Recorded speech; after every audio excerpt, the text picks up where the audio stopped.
நாங்க முஸ்லீம் தொகுதியில இருந்து வரோம், தாப்பேட்டையில இருந்து. இந்த இந்த மாநாட்டுக்கு எங்களுக்கு வந்து ரொம்ப சந்தோஷம். இது மாதிரி மாநாடு நான் பார்த்ததே இல்லை இது வரைக்கும். நல்ல கூட்டம், நம்ம அண்ணனுக்காக வேண்டி ரொம்ப பிரமாதமான கூட்டமா இருக்கு. நாங்க இது வரைக்கும் இந்த கூட்டத்தை மாநாட்டை இவ்வளவு மாதிரி பார்த்ததே கிடையாது. எனக்கு இந்த மாநாட்டுக்கு வந்தது ரொம்ப ரொம்ப ரொம்ப ரொம்ப சந்தோஷமா இருக்கு. எனக்கு நாங்க ஒரு 40 பேர் வந்திருக்கோம், ஒரு பஸ் வந்திருக்கோம்.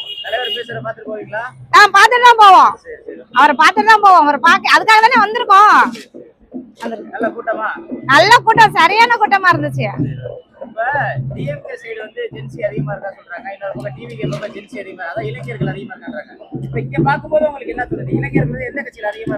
இளைஞர் எனக்கு இன்னைக்கு பார்த்த வரைக்கும் இந்த கட்சியில தான் அதிகமா இருக்கு. ஆமா, விடுதலை சிறுத்தை கட்சியில நிறைய பேர் பார்த்தா, பஸ் எல்லாம் பார்த்தா பசங்களாம் மேல ஏறி டான்ஸ் ஆடிட்டு அவ்வளவு அருமையா வர்றாங்க. அதை பார்த்தோன்னா எனக்குமே மேல ஏறி டான்ஸ் ஆடணும் போல தோணுச்சு. என் பேர் திருமா நாகராஜ், சங்கரங்கோயில் சட்டமன்ற தொகுதி, தென்காசி மாவட்டத்திலிருந்து வரேன். நான் உளுந்தூர்பேட்டையில இதோட 2வது மாநாட்டுக்கு வந்திருக்கேன். இதுக்கு முன்னாடி மது ஒழிப்பு மாநாட்டுக்கு வந்தேன். அன்னைக்கு மது போதைப் பொருள் எதுவுமே நான் பயன்படுத்த மாட்டேன்னு தலைவர் முன்னாடி சத்திய பிரமாணம் எடுத்தேன்.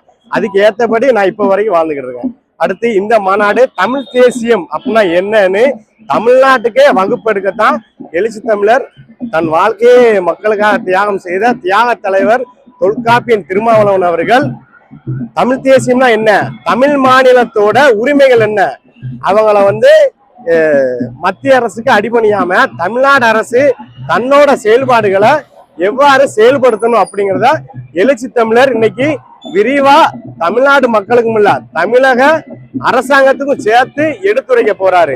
இந்த மாநாடு மகத்தான வெற்றி பெறும். திமுக மட்டும் இது ஐடி விங்கு, ஜென்ஸ் டிஎம்கே இதெல்லாம் இல்ல, விசிகேலையும் ஐடி விங் இருக்கு, ஜென்ஸ் விசிகே எல்லாமே இருக்கு. நானே தென்காசி மாவட்டத்துல சங்கரங்கோயில் சட்டமன்ற தொகுதியில ஐடி விங் தான். இப்போ கல்வி பொருளாதார முன்னேற்ற இயக்கத்துல மாநில செயலாளரா இப்ப எனக்கு கோச்சிங் போட்டிருக்காங்க. இளைஞர்கள் அதிகமா இருக்கிறது விடுதலை சிறுத்தைகள் கட்சியில மட்டும்தான். எல்லாரும் சொல்லுவாங்க திமுக இருக்காங்க. இதுல யார்கிட்டையாவது கேளுங்க, ஒரு ஸ்டார்ல உள்ள 5 முனை என்னன்னு கேட்டா கூட சொல்லுவாங்க தமிழ் தேசியம். எடுத்தோன்னே சொல்லுவாங்க தமிழ் தேசியம், சாதி ஒழிப்பு, பெண்ணுரிமை, பாட்டாளி வர்க்க எதிர்ப்பு அப்படின்னா 5 அந்த ஸ்டார்ல உள்ள 5 முனை கொள்கைகளை சொல்லுவாங்க. நம்மளோட நீல சிவப்பு நட்சத்திரம் அதோட கொள்கைகள் எல்லாத்தையுமே விரிவா சொல்லதான் நம்ம சமத்துவ தலைவர். இப்போ கர்நாடகா, ஆந்திரா, கேரளா, தெலுங்கானா 7 மாநிலத்துல விடுதலை சிறுத்தைகள் கட்சி வளர்ந்துருக்கு. இந்த அங்கிட்டலாம் போர்டு பாத்தீங்கன்னா கர்நாடகால இருந்து போர்டெல்லாம் கொண்டு வந்து வச்சிருக்காங்க. இது வந்து மிகப்பெரிய ஒரு அரசியல் சக்தியா இருக்கு. இந்தியாவிலே ஒரு அறிவார்ந்த தலைவர்னா அது நமது எழுச்சி தமிழர் தொல்காப்பியனார் திருமாவளவன் மட்டும்தான். சனாதனிகளை நேரடியா எதிர்க்கக்கூடிய ஒரே ஒரு ஆள், மோடிக்கு சவால் விடக்கூடிய ஒரே ஒரு ஆள்னா நமது தலைவர் எழுச்சி தமிழர் தொல்காப்பியன் திருமாவளவன் மட்டும்தான். தமிழ்நாடு அரசு போக்குவரத்து கழகம் கும்பகோணம் மண்டலம் தஞ்சாவூர் கிளை கழகத்திலிருந்து வந்திருக்கோம். இந்த மாநாட்டுக்காக நாங்கள் தஞ்சாவூரில் இருந்து சுமார் 200க்கும் மேற்பட்ட ஓட்டுநர் மற்றும் நடத்துனர்கள் வந்திருக்கிறோம்.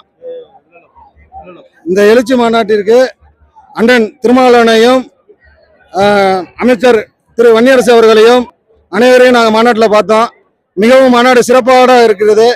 இதில் மிகவும் கட்டுக்கடங்காத எழுச்சி தமிழர்களின் சிறுத்தைகள் அனைவரும் போர்க்கொடிகளை தூக்கி கொண்டு அனைவரும் கட்டுக்கடங்காத கூட்டமாக இருக்கிறது. இங்கு நடத்தப்பட்டிருந்த கலை நிகழ்ச்சி அருமையாகவும் இருந்தது. இந்த கலை நிகழ்ச்சிக்கு சிறுத்தைகளின் ஒத்துழைப்பு மிகவும் அருமையாக இருந்தது. நன்றி.